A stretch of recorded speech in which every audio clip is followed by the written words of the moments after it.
Primeira questão do dia, juiz do direito do TJ, Distrito Federal e Territórios. Almir, maior de idade e capaz, correntista do Banco Beta S.A., verificou o desconto de um seguro residencial não contratado em sua conta corrente, o que o motivou a ingressar com ação de indenização por danos morais e materiais contra a mencionada instituição financeira. Regularmente citado, o banco réu refutou a pretensão e apresentou pedido reconvencional de cobrança de valores em cheque especial inadimplidos pelo autor. Por causa disso, Almir desistiu do pedido, oportunidade em que o réu foi intimado para se manifestar. Então, o que aconteceu aqui? O Almir entrou com uma ação contra o banco, que verificou um desconto não contratado na conta corrente, mas o banco entrou com uma reconvenção contra ele, dizendo que ele estava devendo cheque especial. Aí ele resolveu desistir da ação. Aí o banco foi intimado. Considerando a situação hipotética apresentada, os ditames do CPC e a jurisprudência do STJ assinalem a opção correta. A. No caso de a sentença ser proferida com fundamento na desistência da ação principal, as despesas e os honorários serão divididos entre as partes. E aí, o que vocês acham dessa? No caso de a sentença ser proferida com fundamento da desistência, o Almir desistiu, né? Desistiu da ação. Se a sentença for com fundamento nessa desistência, despesas e honorários serão divididos entre as partes? Não, né? As despesas serão de quem deu causa à ação, né? Se o Almir deu causa à ação, causalidade, ele desistiu, pelo princípio da causalidade, ele vai ter que arcar com as custas e honorários, né? B. A desistência do autor na ação principal obsta o prosseguimento do processo quanto à reconvenção? E aí, o que vocês acham? Obsta ou não obsta? Pelo que eu me lembre, não, né? Não obsta quanto à reconvenção. A reconvenção é como se fosse uma ação autônoma, uma ação contrária. Boa, Pedro. Concordo com você, não obsta. A homologação da desistência da ação gera coisa julgada material, o que impede Almir de ajuizar nova demanda com conteúdo idêntico. Essa aqui é interessante, né? Desistência da ação gera coisa julgada material? Aqui é importante a gente diferenciar desistência de outros dois institutos que podem confundir a gente. Vocês lembram quais são? Boa, Pedro, isso mesmo. Reconvenção é como se fosse um contra-ataque. Bem observado. Boas palavras. Desistência pode se confundir com dois institutos diferentes aqui. Com a renúncia e qual é o outro? Vocês lembram? Desistência, renúncia e tem mais um que pode confundir a gente aqui. Perempção também. Perempção é uma boa, pode confundir. Mas eu estava imaginando em um outro ainda. Além da perempção, além da renúncia e a desistência. Boa noite, Renato. Tamo junto. Vou resolvendo uma questão aqui. E essa C aqui, ó. A homologação da desistência da ação gera coisa julgada material. O que vocês acham? Abandono. Boa, Pedro. Abandono da causa. É uma boa. É isso aí. Mas o que pode confundir mesmo é a desistência da renúncia. Qual é a diferença entre desistência e renúncia? A desistência é quando o autor desiste daquela ação, ele quer retirar o pedido dele, ó, deixa para lá, não julga mais não. Mas a renúncia é quando o autor renuncia o seu direito. Ele diz, eu não tenho razão. Juiz, pode julgar e o que eu estou dizendo é que eu não tenho razão. Então o juiz vai julgar e de acordo com a sua convicção, ele não fica adstrito, né? Mas ele vai julgar considerando que o autor está renunciando o seu direito. E tem também o reconhecimento do pedido, que é quando o réu reconhece a causa, né? O réu é o contrário.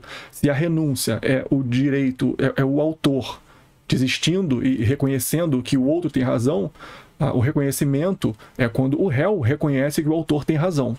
Então não vamos confundir isso aqui. Desistência é uma coisa, renúncia é outra, e reconhecimento do pedido é outra diferente. A desistência não gera coisa julgada material. Quando o autor desiste da ação e a ação termina ali com aquela desistência, não gera coisa julgada material. É diferente da renúncia. Quando o autor renuncia à ação e é julgado, aí sim gera coisa julgada material, porque o autor renunciou ao próprio direito dele. Isso aqui é muito importante. E outro detalhe, na desistência, uma coisa que sempre cobram em provas e concursos. Na desistência, o autor pode desistir assim quando ele quiser? Não, né? Depende do momento processual. Se o autor desistir antes da citação do réu, ok, ele pode desistir e não tem problema. Se for depois da citação, precisa da anuência do réu para que essa desistência ocorra. Então, para ter a homologação, né? Então, aqui o que a letra C diz, a homologação da desistência da ação gera coisa julgada material. Não gera. O que impede a Almir de ajuizar nova demanda com conteúdo idêntico. Não impede. Ele desistiu ali, ele desistiu daquela ação, ele não desistiu do direito dele. Se ele tivesse renunciado, aí sim, impediria. D. A desistência da ação somente pode ser apresentada até a contestação. E aí, o que vocês acham dessa aqui? O que eu já falei na C, né? Não é bem assim. A desistência da ação ela pode ser apresentada mesmo depois da contestação. Qual é a diferença? Se ela for apresentada antes da contestação, o réu não precisa dar a anuência dele. Se ela for apresentada depois da contestação, aí precisa da anuência do réu para que essa desistência tenha efeito.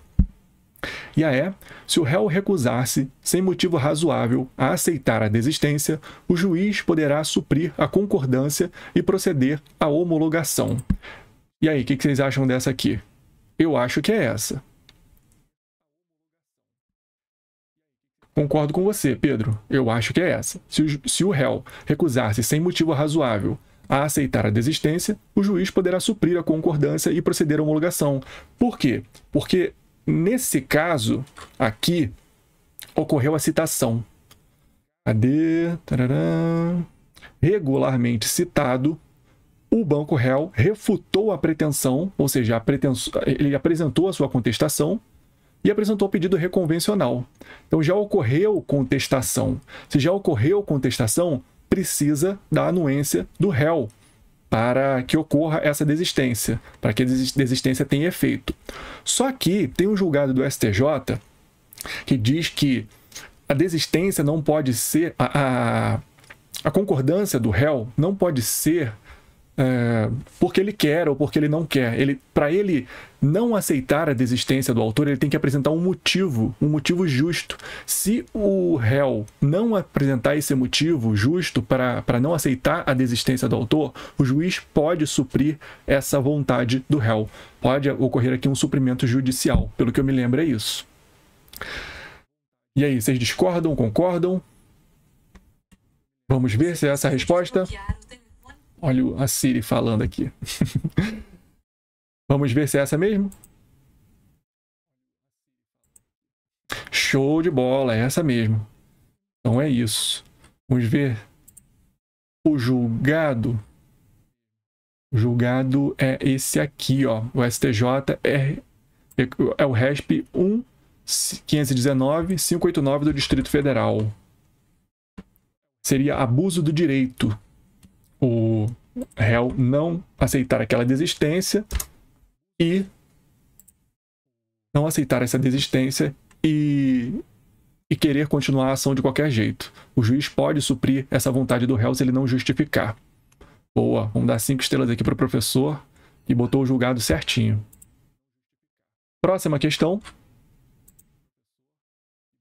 Com relação à sentença e à coisa julgada, assinale a alternativa correta. A. Não se considera como fundamentada a sentença que deixar de seguir enunciado de súmula, jurisprudência ou precedente invocados pela parte, sem demonstrar a existência de distinção, no caso, em julgamento, ou a superação do entendimento. Para mim, essa tá certinha, né? Tá fazendo sentido. Tem aquelas novas regras do CPC que falam, não se considera fundamentada a sentença que... acho que é um deles é esse aqui. Invocar precedente sem justificar ou deixar de seguir o enunciado, jurisprudência ou precedente, sem demonstrar a existência de distinção ou superação. Distinção seria o distinguishing, né? Superação, o overruling. Esses dois institutos que foram incluídos lá no CPC. Para mim, essa até agora está fazendo sentido. Se o autor der causa por 2 vezes, a sentença fundada em abandono da causa não poderá propor nova ação contra o réu com o mesmo objeto. E aí, qual é o erro dessa aqui? Tem um errinho aqui. Qual é? E o Pedro já tinha falado. Que instituto é esse? Se o autor der causa, a sentença fundada em abandono da causa, ele não pode mais propor nova ação. Pedro já tinha falado aí. É a perempção, né? Mas não são 2 vezes. Se o autor der causa por 3 vezes, a sentença fundada em abandono da causa. Boa, Pedro, isso aí, 3 vezes. Então, essa aqui está errada, a gente já corta. C. O juiz não resolverá o mérito quando decidir de ofício ou a requerimento acerca da ocorrência de decadência ou prescrição? Ao contrário, né? Se ele decidir por decadência ou prescrição, ele está decidindo mérito, justamente mérito, né? Então, é isso aqui, essa é a situação de mérito. Os motivos importantes para se determinar o alcance da parte dispositiva da sentença fazem coisa julgada. E aí? O CPC trata disso aqui, né? Ele faz justamente no artigo onde ele fala não fazem coisa julgada. Ele diz 2 coisas. Os motivos determinantes e os fatos, né? Acho que os fatos notórios, alguma coisa assim. 2 coisas que não fazem coisa julgada. E a E. Haverá a resolução do mérito quando o juiz reconhecer a existência de perempção ou quando acolher a alegação de existência de convenção de arbitragem? Não, né? Justamente. Quando ele reconhece a convenção de arbitragem, ele não está julgando o caso. Ele está dizendo justamente, eu não tenho competência para julgar isso. A competência é do árbitro ou da Câmara Arbitral. Não é competência minha. Não é... Então ele não julga o mérito. Então por isso essa está errada também. Tá errada. Só pode ser a A, né? Vamos ver? Show de bola, é a A. Só para tirar a dúvida, quais são as 2 coisas que não fazem coisa julgada? Artigo 504 do CPC, não fazem coisa julgada. Os motivos, ainda que importantes para determinar o alcance da parte dispositiva da sentença, e a verdade dos fatos, estabelecida como fundamento da sentença.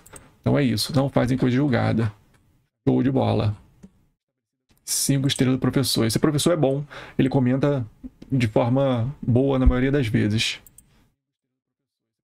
Próxima. Procurador do município de Niterói. Qualquer dia eu conto a minha história com esse concurso. Esse foi o último concurso que eu fiz agora. E é o meu município, né? O município do meu coração. Então eu queria muito ter passado nessa prova. Muito, muito mesmo. Passei na primeira fase, fiquei em 4º lugar. Fiquei feliz pra caramba. Me dediquei muito a essa discursiva, só que não consegui ainda passar na discursiva. E continuo os estudos aí, né? É a prova do meu coração, mas não consegui passar. Qualquer dia eu conto melhor como é que foi essa saga aí desse ano. Foi uma grande tristeza da minha vida. Vamos lá. Candidato em concurso público para provimento no cargo de guarda municipal ajuizou ação de procedimento comum, pleiteando a declaração de nulidade do ato que o eliminou do certame, de modo a lhe assegurar a participação em suas fases subsequentes. Como causa de pedir, alegou o demandante que, ao contrário do que havia concluído a administração pública, reunia as condições físicas exigidas pelo edital para desempenhar as atribuições inerentes ao cargo almejado. Distribuída a petição inicial e citada à Fazenda Pública, esta ofertou peça contestatória, sustentando a validade do ato administrativo questionado. Na sequência, veio aos autos a notícia devidamente comprovada por documentação idônea do falecimento do autor. A sua certidão de óbito também dava conta de que deixou viúva e 2 filhos menores, inexistindo bens a serem inventariados. Nesse quadro, é correto afirmar que... Então, o que aconteceu aqui? O candidato em concurso público, a Guarda Municipal, entrou com uma ação de procedimento comum, pleiteando a nulidade do concurso. Ok? E ele veio a falecer. Infelizmente, ele veio a falecer. E a questão pergunta o que fazer agora. Nesse quadro, é correto afirmar que a resolução do mérito pressupõe que se efetive a sucessão processual em relação ao espólio do autor primitivo. E aí, para o juiz dar essa sentença de resolução do mérito, deve ocorrer a sucessão processual em relação ao espólio? B. A resolução do mérito pressupõe que se efetive a sucessão processual em relação aos herdeiros do autor primitivo. Só mudou aqui para herdeiro, né? Diz que vai ter resolução de mérito e diz que é herdeiro. A A diz que tem resolução de mérito e diz que é espólio. A C. A resolução de mérito pressupõe que se efetive a substituição processual em relação aos herdeiros do autor primitivo. Então, a A diz que tem resolução de mérito, é sucessão do espólio. A B tem resolução de mérito e é sucessão dos herdeiros. A C tem resolução de mérito e é substituição, não é sucessão, substituição dos herdeiros. A D. A hipótese será de prolação de sentença definitiva, com a rejeição do pedido. Então, aqui também está dizendo que vai ter resolução de mérito. Sentença definitiva é aquela que resolve o mérito, diferente da sentença terminativa, né, que não decide o mérito. E vai ter rejeição do pedido. O pedido vai ser rejeitado. E a E, a hipótese será de prolação de sentença terminativa. Então, o juiz não vai julgar esse mérito, com a extinção do feito sem resolução do mérito. E aí, o que vocês acham? O espólio pode ser polo em processo? Pode sim, Pedro, pode sim. O espólio pode. Ele não tem personalidade jurídica, né? Mas ele tem a capacidade judiciária. Ele pode ser parte em processo, sim. Mas a questão aqui é um pouco diferente. Por quê? É uma pegadinha que não é simples. Assim, depois que a gente sabe, é simples. Que nem o ovo de Colombo, né? A história do ovo de Colombo.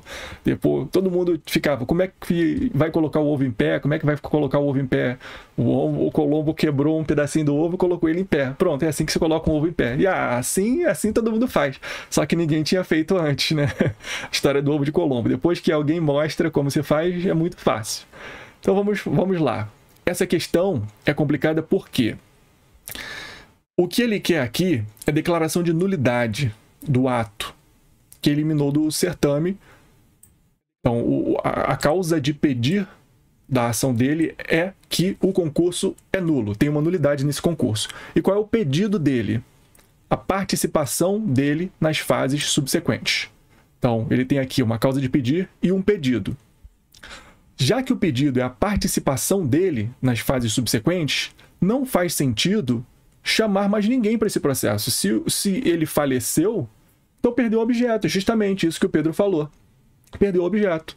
Se o pedido dele fosse, se a causa de pedir fosse declaração de nulidade do concurso, tem uma nulidade no concurso, e o que ele quer é danos morais, aí seria outra coisa totalmente diferente. Aí sim se chamaria os herdeiros, seria hipótese de sucessão processual nos herdeiros, porque os herdeiros herdam os efeitos patrimoniais dos danos, né? Então, eles herdariam sim. Então, poderia sim ocorrer a sucessão. Mas como o que ele está pedindo aqui é a sua participação no concurso, o pedido dele é a participação no concurso, e o juiz não pode julgar fora desses limites do pedido e da causa de pedir, então, perdeu o objeto. Então, a certa aqui é a sentença terminativa. O juiz não vai julgar esse mérito com a extinção do feito sem resolução do mérito. Vamos ver se é isso mesmo? Show de bola, é isso mesmo. Boa essa questão, né? Ela é até simples, mas pode confundir. Tem um julgado disso aqui que fala... O julgado paradigma disso aqui, já até caiu em outra prova isso aqui. Caiu em uma questão da FGV também, só que era juiz do Distrito Federal, TJDFT. Lá caiu o caso paradigma, que foi um mandado de segurança. Como foi um mandado de segurança, é mais fácil notar, né, que perdeu o objeto. Quando é ação de procedimento comum, confunde um pouco mais. Por quê? Porque poderia gerar danos morais aqui, poderia ter um pedido de danos morais, ou um outro tipo de pedido aqui, danos materiais, o que não ocorreu. Já que não ocorreu, houve a perda do objeto mesmo. Vamos para a próxima questão. Boa questão, né? A respeito de sujeitos do processo, provas, sentença e cumprimento de sentença, julgue um item subsequente, considerando o entendimento do STJ e a legislação processual civil. O dispositivo da sentença faz coisa julgada material, mas o pedido e a causa de pedir não integram a res iudicata. E aí, o que vocês acham dessa aqui? Fala aí, Pedro. O dispositivo da sentença faz coisa julgada material, mas o pedido e a causa de pedir não integram a res iudicata. Até aqui, correta, né? O dispositivo da sentença faz coisa julgada material. Certo, né? Se tem alguma coisa que faz coisa julgada material, é obviamente o dispositivo, né? A gente poderia ter dúvidas sobre os fundamentos. Há uma discussão aí se o fundamento, os motivos determinantes fariam algum tipo de coisa julgada material, tal. Mas o dispositivo a gente não tem dúvida. E quanto ao pedido e a causa de pedir? Vamos observar aqui que ele está falando de duas coisas diferentes. Ele está falando que o dispositivo da sentença faz coisa julgada material e o pedido e a causa de pedir não integram a res iudicata. O que é res iudicata? É a coisa julgada. E a coisa julgada, aqui, por que eu acho que essa questão está errada, na minha opinião? Pedido e a causa de pedir não integram a res iudicata. Eu acho que o pedido e a causa de pedir integram sim a res iudicata, integram sim a coisa julgada, justamente porque eles são os limites da coisa julgada. Quando o autor entra com a sua ação e diz qual é o pedido e a causa de pedir, ele está limitando a atividade jurisdicional. Essa é a moldura onde pode julgar o juiz. O juiz vai, ao dar a coisa julgada, ao dar a sua sentença, vai observar justamente esse limite de pedido e causa de pedir. Ele não pode julgar além desse limite, além dessa moldura, como diria o Kelsen, né? A moldura desse processo. Então, pelo princípio da adstrição, pelo princípio da congruência, pelo princípio da demanda, o juiz não pode julgar além do pedido e da causa de pedir. Por isso que ele integra sim a res iudicata, ele integra sim a coisa julgada. Então vamos ver, eu acho que está errado. Vamos ver? Show de bola, é isso mesmo, está errado. Vamos para a próxima. Juiz do TJ de São Paulo. O pronunciamento judicial que não resolve o mérito não obsta que a parte proponha de novo a ação, ressalvando-se apenas ser necessário comprovar o pagamento ou o depósito das custas e honorários de advogado. Sobre a sentença terminativa, ou seja, a sentença que não julga o mérito, indique a alternativa correta que englobe apenas casos que a propositura da nova ação dependa da correção do vício que levou à sentença de extinção sem resolução do mérito. Então, o que ele quer aqui? Ele quer a alternativa que englobe apenas casos em que a propositura de nova ação dependa de correção do vício que levou à sentença de extinção sem resolução do mérito. Então, o que ele está dizendo? Se o autor corrigiu o vício, ele pode entrar com essa ação de novo. Que casos são esses? A. Extinção por abandono da causa pelo autor, contumácia das partes e indeferimento da petição inicial. B. Indeferimento da petição inicial, ausência de pressupostos de condição e desenvolvimento regular do processo e ausência de legitimidade ou de interesse processual. C. Contumácia das partes, ausência e legitimidade e interesse processual. D. Extinção por abandono pelo autor, ausência de pressupostos de constituição ou de desenvolvimento regular do processo. E aí, o que vocês acham dessa aqui? A. Extinção por abandono da causa pelo autor. Na extinção por abandono, ele pode corrigir o vício e voltar com a mesma ação? Depende, né? Essa aqui a gente já viu, depende de quantas vezes ele abandonou. Se ele já abandonou essa causa por 3 vezes, já deu perempção e ele não pode entrar com essa causa de novo, não pode entrar com essa ação. Então, não pode. AB, indeferimento da petição inicial. Aqui, isso aqui pode confundir a gente, indeferimento da petição inicial com julgamento liminar do pedido. Indeferimento liminar do pedido. Indeferimento da petição inicial é uma coisa. O julgamento liminar do pedido é outra coisa. Improcedência liminar do pedido é outra coisa. Indeferimento da petição inicial é quando há carência da ação, quando há alguma situação que falta para essa petição inicial ser válida. Então, a petição inicial está em desacordo com o que prevê a norma processual. Então, ele indefere a petição inicial. Não significa que ele está julgando o pedido, não. Isso aqui não é a improcedência liminar do pedido. Então, corrigindo esse problema da petição inicial, essa carência da ação, ele pode entrar com essa ação de novo. Ausência de pressupostos de constituição e desenvolvimento regular do processo. Também, né? Se ele corrigir esses pressupostos de constituição e desenvolvimento regular do processo, ele pode entrar com essa ação de novo. E ausência de legitimidade ou de interesse processual. Sim, se ele corrigir essa questão de legitimidade ou interesse processual, eu acho que ele pode entrar com a ação. Eu acho que essa B tá certa. C, contumácia das partes. Ausência de legitimidade e interesse processual. Acho que a contumácia das partes não está contido lá na norma do Código de Processo Civil, nos casos do processo civil em que, resolvendo a situação, ele poderia entrar com essa ação de novo. E D, extinção por abandono pelo autor, é a mesma coisa da A, né? Depende de quantas vezes ele já abandonou. Se já deu perempção, não. Se já ocorreu a perempção, não. Eu acho que é a B. O que vocês acham?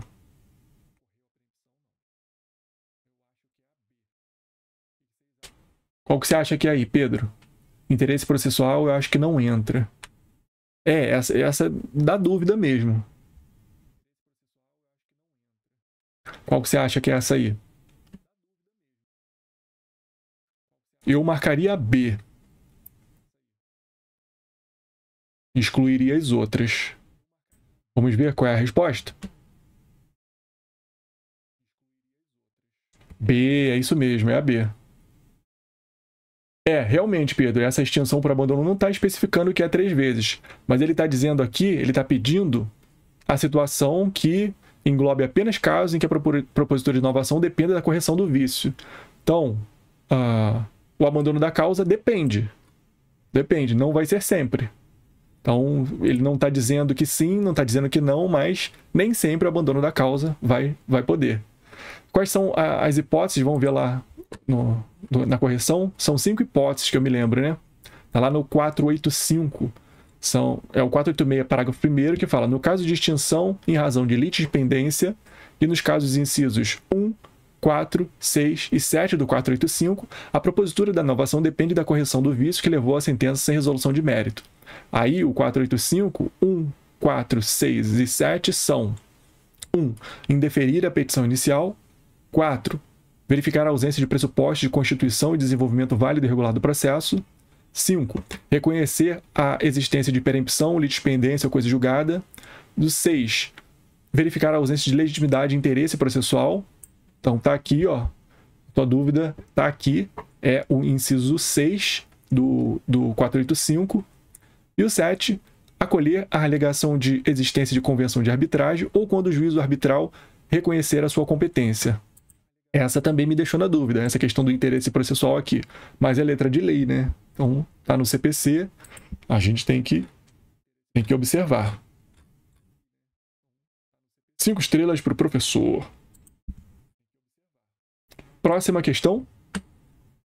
Conforme a legislação processual civil e a jurisprudência do STJ, no que se refere ao pedido de desistência da ação ajuizada contra a pessoa jurídica de direito público da Administração Pública Federal, assinale a opção correta.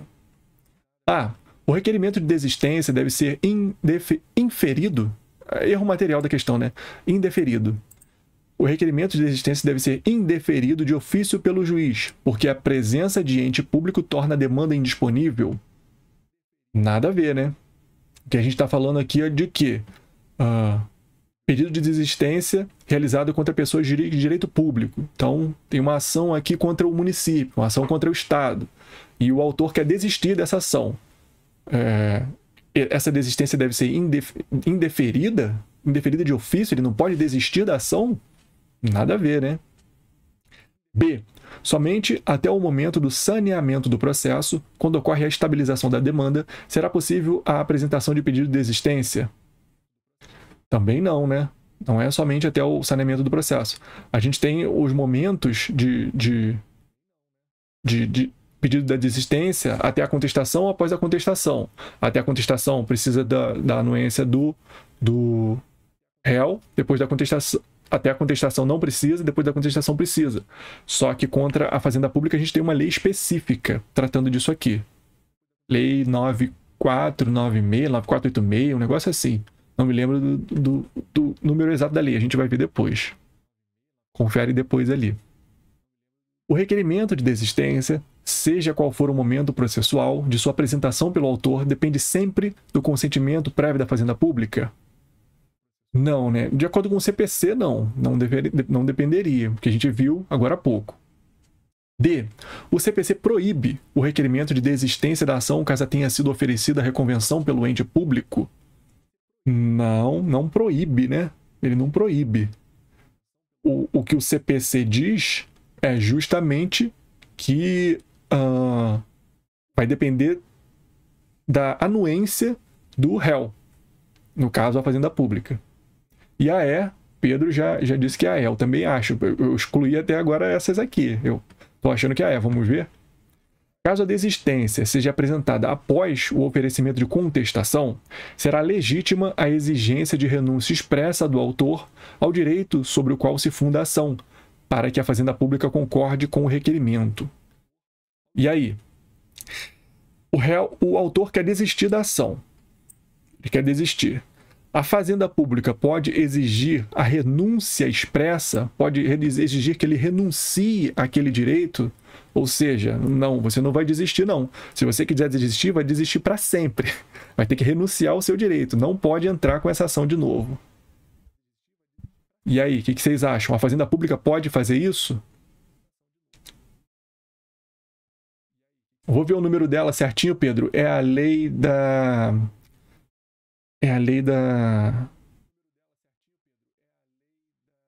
das ações contra a Fazenda Pública. É 9496, um negócio assim. Com certeza o professor vai falar dela aqui na correção. Eu vou pegar o número dela daqui a pouquinho. E aí, a Fazenda Pública pode fazer isso? Ela pode exigir renúncia expressa do autor ao direito sobre o qual se funda a ação para que a Fazenda Pública concorde com o requerimento? O STJ chegou a julgar isso aqui, né? Essa aqui é uma previsão da lei, dessa própria lei que a gente está falando agora. A lei exige que o autor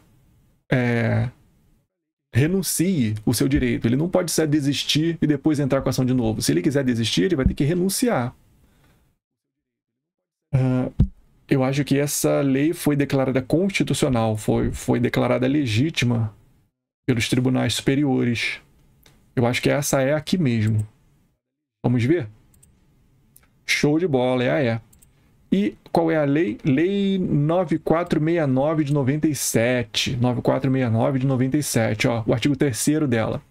As autoridades indicadas no caput do artigo 1º poderão concordar com o pedido de desistência da ação, nas causas de quaisquer valores, desde que o autor renuncie expressamente ao direito sobre o que se funda a ação. Beleza? Então é isso. Lei 9469 de 97. Essa é a lei. E ele não colocou o julgado aqui. Teve um julgado... tá aqui, ó. Apesar de haver críticas ao dispositivo da Lei 9469, o Superior Tribunal de Justiça entende legítima a conduta nele permitida, No julgamento do RESP 1267995 da Paraíba, tema repetitivo 524 do informativo 500, o tribunal fixou a seguinte tese: após o oferecimento da contestação, não pode o autor desistir da ação sem o consentimento do réu, sendo que é legítima a oposição à desistência com fundamento do artigo 3º da Lei 9469/97, razão pela qual, nesse caso, a desistência é condicionada à renúncia expressa ao direito sobre o qual se funda a ação. Boa, né? Isso aqui é importante a gente saber. Como tema repetitivo despenca em prova. Vou até mandar aí no chat para vocês. Não dá para mandar tudo de uma vez. Deixa eu cortar.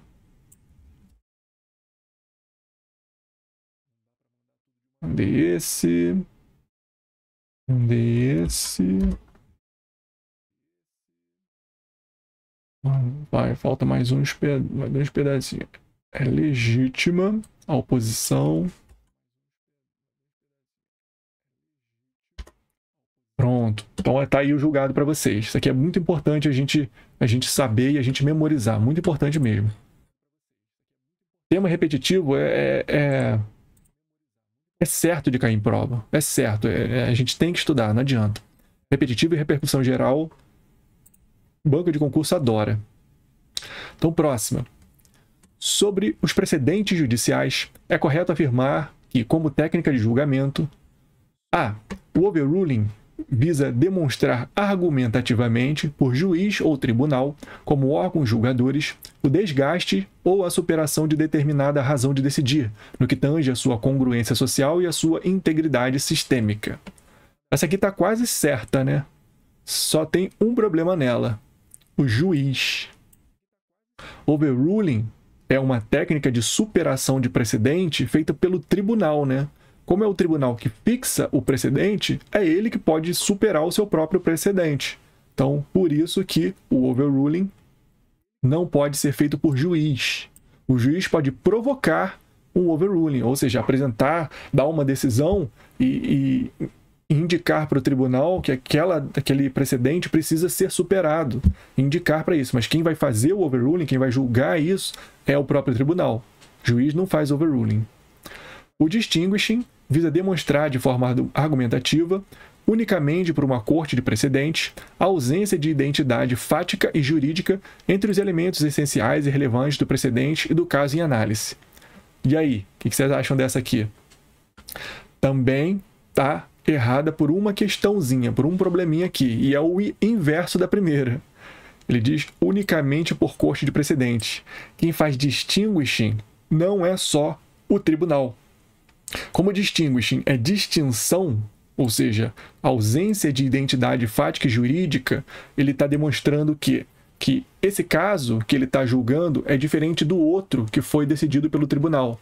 Então, nesse caso aqui, realmente, Pedro, isso é uma questão difícil. O juiz está dizendo que o caso que ele está julgando é diferente daquele que o tribunal fixou o precedente, que não se encaixa. Por isso, ele tem que julgar esse caso de uma outra forma. É isso que é o distinguishing. E quem pode fazer distinguishing é tanto o juiz quanto o tribunal. Não está modificando o precedente, não está superando o precedente, não está criando um novo precedente, nada disso. Só o que ele está dizendo é que esse caso, que parece muito com aquele do tribunal, não é igual ao do tribunal. Por isso que ele merece um julgamento diferente. Esse é o distinguishing ou distinção. Então, não é unicamente por corte de precedentes, não. Juiz ou tribunal, qualquer juiz ou tribunal pode fazer um distinguishing. C. Para identificar o que é um obter dictum. O que é obter dictum? Obter dictum são os ditos para morrer. Ditos para morrer. São as coisas que o juiz ou o tribunal diz na fundamentação da decisão ou do acórdão que não é um motivo determinante para aquele julgado, mas que é a título de argumentação, ajuda na argumentação. Mas se tirar aquilo, o julgado continua consistente, continua tendo fundamentação. Então, isso é obter dictum. Obter dictum é diferente de ratio decidente. Um acórdão, por exemplo, o acórdão do STF, ele é composto de obter dictum e Ratio decidendi, opter dictum, justamente isso, são os ditos para morrer, são as coisas que não vão influenciar tanto assim na decisão, só a título argumentativo. E a ratio decidendi é justamente o que é a fundamentação em si. Então, tá. O que ela diz é, para identificar o que é um obter dictum, deve-se verificar se a decisão permanecerá íntegra e coerente em sua motivação essencial, ao se retirar determinado dado argumentativo para a solução do problema jurídico posto. Tá fazendo sentido, para mim tá fazendo sentido. Para você identificar o que é obter dictum, o que é ratio decidendi, você verifica se a decisão permanece íntegra e coerente em sua motivação essencial ao se retirar o obter dictum, o determinado argumento, dado argumentativo para a solução do problema. Para mim, essa está coerente até agora. Vamos ver as outras? Na decisão plural, aqui a gente está falando do acórdão, né? Decisão plural, um acórdão. Depois do julgado, dos julgadores ali, normalmente a turma do tribunal, os 3 do tribunal, ou no julgamento no plenário do tribunal, julgamento de decisão plural.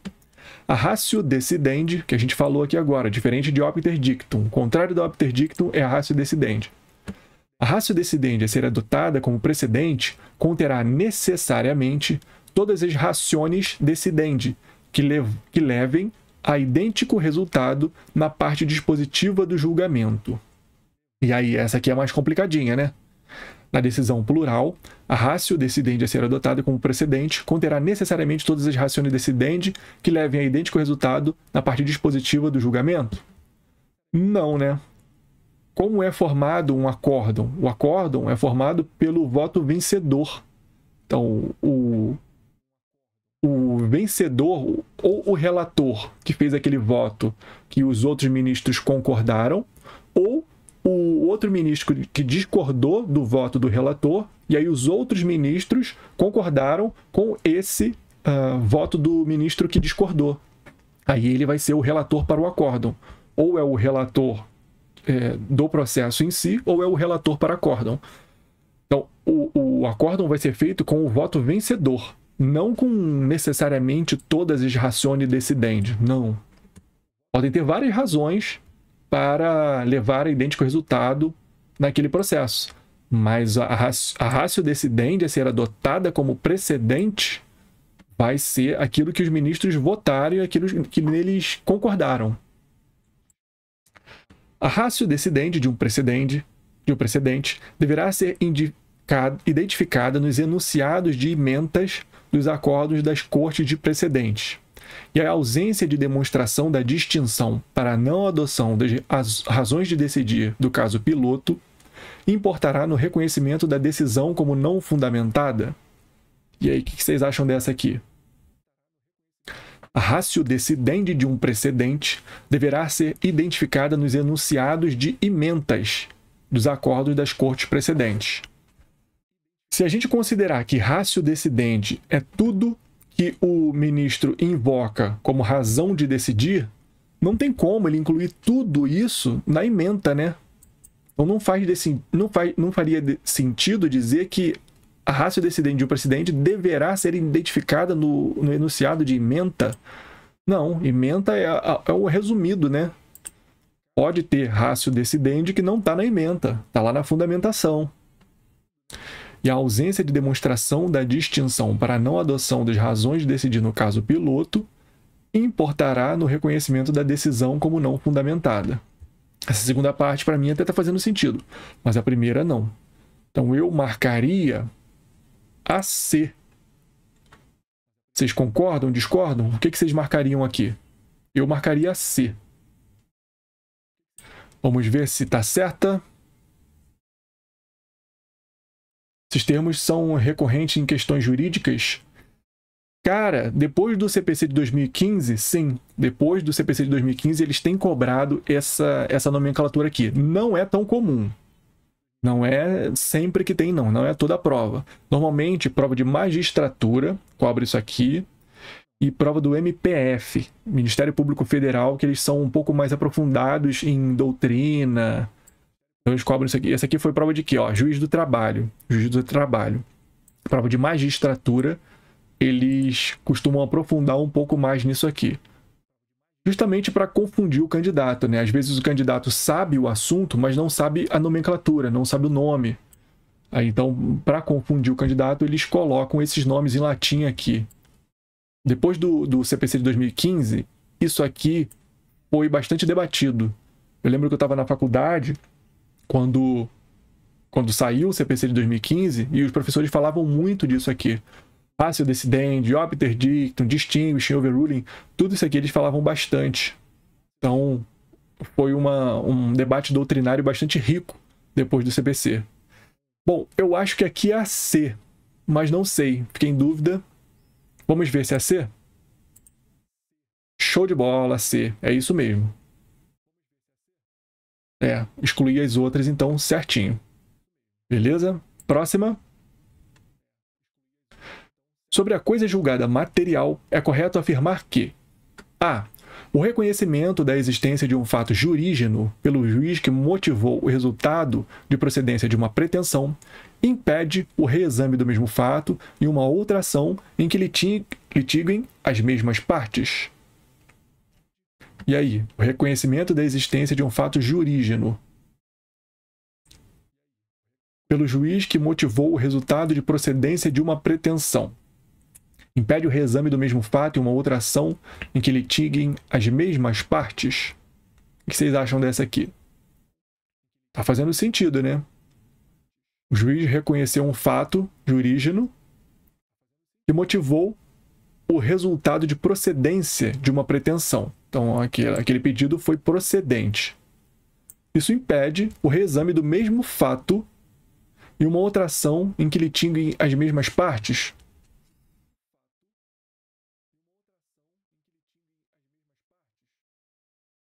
O que a gente está falando aqui? Por exemplo, um contrato. A gente tem um contrato. Uma parte fala que o contrato é inexistente, a outra falou que o contrato é inexistente. Esse juiz, nessa ação, reconheceu a existência do contrato. Ele diz, o contrato realmente existe. Ok, julgou a ação. Em uma outra ação, entre essas duas partes, tratando de outra coisa daquele contrato, elas discutem de novo. O contrato existe, o contrato não existe. Aquele juiz do caso anterior ter reconhecido que o contrato existe impede o reexame do mesmo fato nessa outra ação? E aí, o que vocês acham? Eu acho que não. Eu acho que não, porque esse reconhecimento de existência de fato jurídico é aquilo que o CPC chama de motivos determinantes. Isso é um motivo determinante para a decisão. E motivo determinante não faz coisa julgada, né? Não faz coisa julgada. Se motivo determinante não faz coisa julgada, então isso aqui não está fechado. Em uma outra ação, o juiz pode analisar esse mesmo fato, sim. Ele não pode dar uma decisão contrária à que já foi dada, não pode analisar o mesmo pedido e a causa de pedir da ação anterior. Aí não, aí seria coisa julgada, estaria ofendendo a coisa julgada. Mas o fato jurígeno em si, eu acho que ele pode analisar sim. Não sei, vamos ver na resposta, mas eu acho que ele pode analisar sim. Acho que isso aqui não faz coisa julgada. B. No Código de Processo Civil de 2015, nos termos do artigo 503, a questão preliminar, resolvida expressa e incidentalmente no processo, pode ter força de lei entre as partes, fazendo coisa julgada material? Questão preliminar, resolvida expressa e incidentalmente no processo, pode ter força de lei entre as partes, fazendo coisa julgada material? Isso foi uma modificação do CPC de 2015, né? E realmente, isso aqui está sendo cobrado direto em prova, direto. Questão preliminar fazendo coisa julgada. Pode sim, desde que as partes solicitem isso e desde que haja o juiz cite isso na sentença. O juiz tem que incluir isso na sentença. Então eu acho que pode sim, acho que essa B está certa. É um artigo bem famoso do CPC que tem que ser marcado. Bote lá um asterístico nesse artigo, depois a gente vai ver, ó, artigo 503 do CPC. Isso assim, marca no Vadmecum, marca no caderno de vocês, que isso é muito importante. Está caindo toda hora em concurso também. C. Na sentença líquida, constatado erro de cálculo, admitir-se-á a devida correção de ofício, desde que ainda no prazo recursal. Porém, a correção de erro referente a critérios de cálculo, que constituem fundamentos da decisão, depende de interposição de recurso para sua revisão. E aí, o que vocês acham dessa? Sentença líquida constatou um erro de cálculo. Pode ter correção de ofício? Pode, né? Erro de cálculo pode ter correção de ofício pelo juiz, desde que ainda no prazo recursal. Porém, a correção de erro referente a critérios de cálculo, que constituem fundamentos da decisão, depende de interposição de recurso para sua revisão.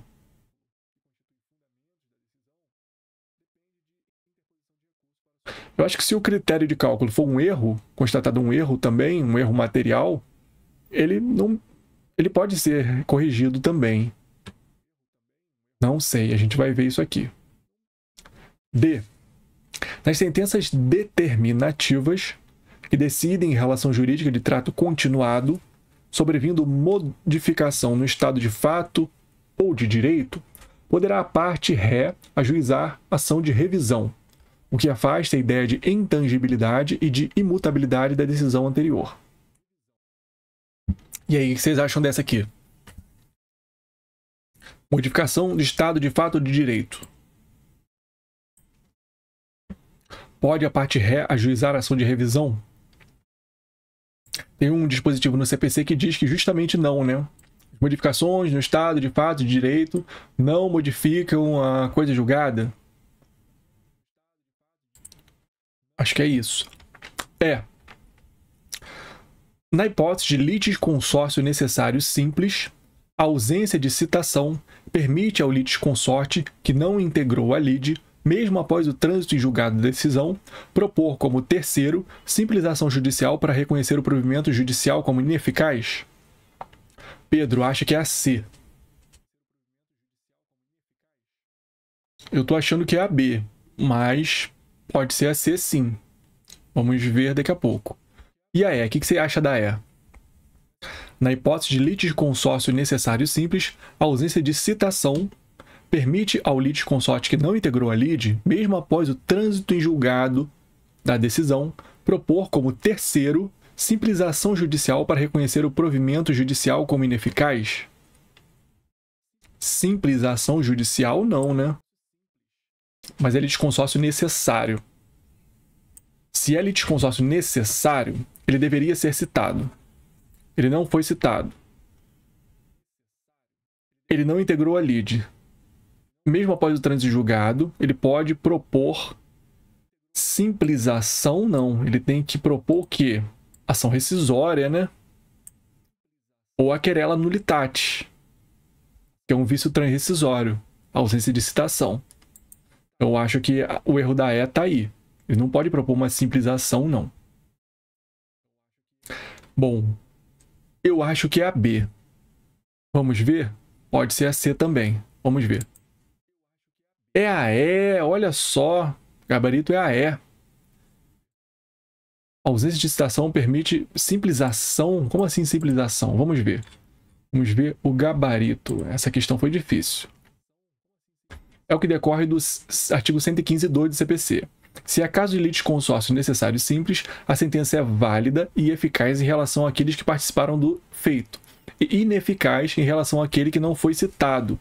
Isso porque a sentença, no caso, tem um conteúdo específico em relação a ele e somente em relação a ele.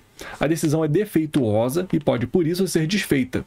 Somente o litisconsorte preferido teria legitimação para o reconhecimento da ineficácia ou a decretação de nulidade da sentença. Tá. O litisconsórcio é a pluralidade de parte no porto ativo, passivo ou em ambos. Litisconsórcio necessário é aquele que exige, em decorrência da lei ou da natureza da relação jurídica, a citação de todos. Beleza. Mas ele não falou por que é simplização, né? Estranho. Não falou por que aqui o terceiro pode propor simplização judicial. Só se ele está considerando que a querela nulitatis, a ação rescisória é simplização judicial. Pode ser. Eu achei estranho esse simplização judicial. Mas vamos ver. Qual é o erro das outras? O erro da A não impede, é aquilo mesmo que a gente falou, não impede o reexame do mesmo fato. O erro da B, a questão preliminar. Pegadinha, ó. Não é questão preliminar, é questão prejudicial. Artigo 503. Não falei desse artigo 503 importante pra caramba? Não, mais uma coisinha que a gente tem que marcar lá, ó. Questão é prejudicial, não é questão preliminar. Questão preliminar são aquelas decididas antes do mérito. Algum tipo de nulidade, ausência de citação. São aquelas questões que se decidem antes do mérito, né? A questão prejudicial, ela é de mérito, ela é mérito, mas ela é prejudicial, ela deve ser decidida antes do núcleo do mérito. Por exemplo, prescrição e decadência. Prescrição e decadência são questões prejudiciais de mérito. Elas são méritos, mas são prejudiciais. Ela não vai ser se o autor deve ser indenizado, não deve ser indenizado, tem razão, não tem razão no que ele está pedindo, mas ela prejudica o julgamento do mérito. É mérito que prejudica o julgamento. Então é isso, a questão prejudicial resolvida expressa e incidentalmente no processo pode ser força de lei entre as partes, fazendo coisa julgada material. Para que isso ocorra, deve obedecer os seguintes requisitos. Deve haver litispendência, ter sido alegada pela parte, ter havido efetivo debate sobre a questão prejudicial e tratar-se de questão prejudicial de mérito e por essa questão poder essa questão ser objeto de ação declaratória autônoma, não ser o juiz absolutamente incompetente para pronunciar-se em ação autônoma sobre a matéria objeto, ser compatível com o processo da ação principal. Então são esses requisitos. Nelson Neri Júnior e Rosa Maria Neri falam desses requisitos aqui. Eles tratam de 6 requisitos, né? É bom a gente anotar isso aqui. Os 6 requisitos para que a questão prejudicial faça coisa julgada material. Beleza? Beleza. O CPC traz só 3 requisitos, ó. 1, 2 e 3. Mas a doutrina traz aqueles 6 ali que a gente viu. Show de bola. Quem quiser dar um print aí, ó, é legal dar um print nesses requisitos aqui. 6 requisitos. E no CPC, os 3 requisitos do 503, parágrafo 1º. A resolução depender do julgamento do mérito. A seu respeito, tiver havido contraditório prévio e efetivo, não se aplicando o caso de revelia. E o juiz tiver competência e razão da matéria e da pessoa para resolvê-la como questão principal. Beleza? O erro da C, desde que ainda no prazo recursal, mesmo que tenha recorrido o prazo recursal, porque pode ser feita a qualquer tempo, a correção de ofício da sentença, um erro de cálculo, não precisa ser no prazo recursal, pode ser a qualquer tempo, mesmo que tenha decorrido o prazo recursal. Beleza? Porém, a correção de erro referente a critérios de cálculo, que constituem fundamentos da decisão, depende de interposição de recurso para sua revisão. Então, a segunda parte, a parte que eu achei que estava errada, está certa. Correção de erro referente a critérios de cálculo, que constituem fundamentos da decisão, depende de interposição de recurso para sua revisão. Beleza? Beleza que a gente aprendeu mais essa. Muito boa. Show de bola, né? Então, ó, para correção de ofício pelo juiz, não precisa ser no prazo recursal, mesmo que seja depois do prazo de recursal. É o 494 do CPC. Publicada a sentença, o juiz só poderá alterá-la, 1.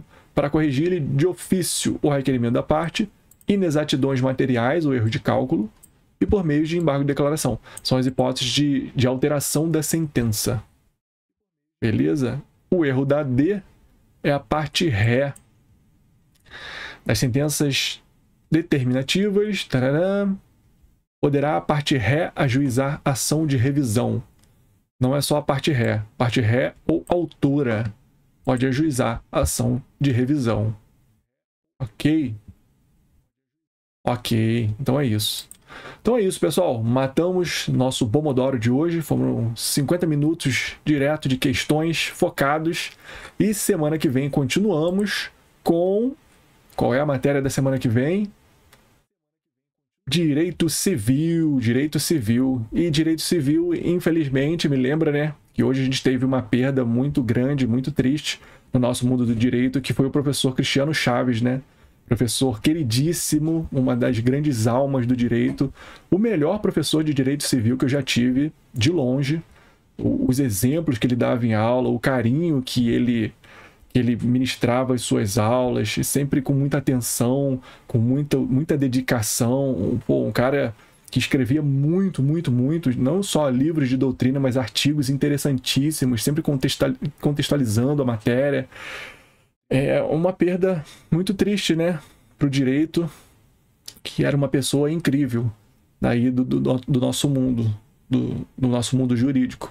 Que Deus conforte o coração da família, que ele descanse em paz e que ele viva para sempre aí, de acordo com as suas ideias, pelas suas obras, por tudo que ele produziu, por todas as aulas que ele gravou, por todos os livros que ele escreveu.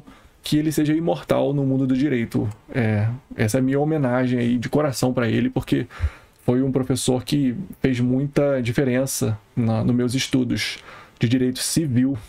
Então é isso, pessoal. Boa noite, muito obrigado pela companhia de vocês. Valeu, Pedro, valeu, Renato. Tamo junto.